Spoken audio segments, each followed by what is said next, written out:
Hello, friends. I'm sure we're all a little bit worried, wondering how we can stop the spread of COVID-19. There are so many things in life that we can't control, and that makes us worry and even, I'll bet, a little afraid. But the one thing we can control and learn to control is ourselves, the way we feel about things, our emotions.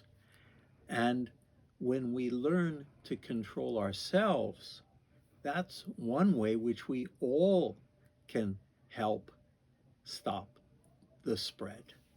So I have a friend with me today. He's Snappy, the snapping turtle. And I have a story about Snappy which will help us all learn to practice better self-control. So it's called Snappy, the turtle who couldn't keep his mouth shut. Snappy the snapping turtle was always snapping at anything or anyone who came near him. Even those who said good morning to him nearly got their heads bitten off. Well, you might be grumpy too if you were always stuck in the mud. But then one day everything changed when a pair of swans on their way home spotted the little pond that Snappy lived in and decided to drop in for a rest. Well, Snappy had never seen anything so beautiful in his whole life, and he actually made friends with the swans, and he would go and sit for hours listening to them tell him stories about the lands far away, and oh, how he longed that he could see those places too. And when they got done with their stories, he even thanked them. Well, one year it didn't rain at all, and the pond started to dry up under the heat of the burning sun. Everything that could fly or walk left.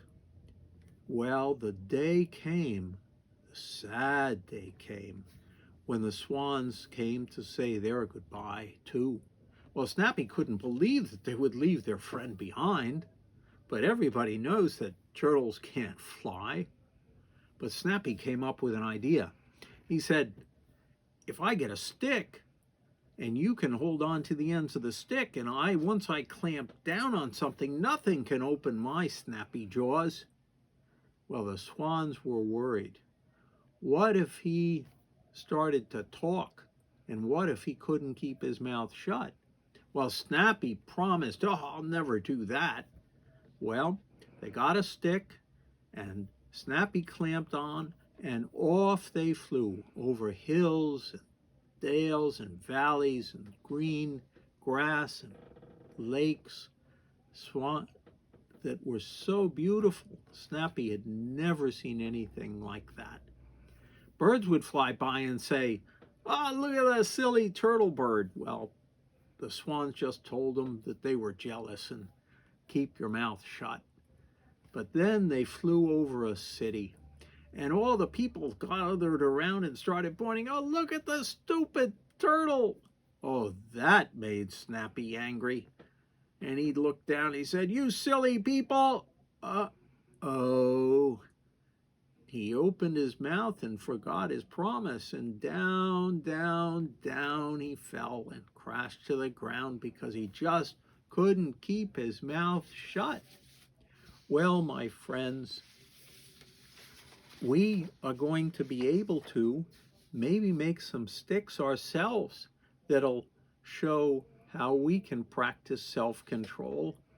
And on the sticks, we can write some of the ideas we have of how we can stay and shelter in place, how we might be able to wash our hands, how we might also do some mindful breathing or meditation if we get nervous, or we can learn to count. Whatever exercises we use to strengthen our minds and control our minds will help all of us, because when you learn to practice self-control, you're in a better position to help others. So let's all practice self-control and help slow the spread of the virus.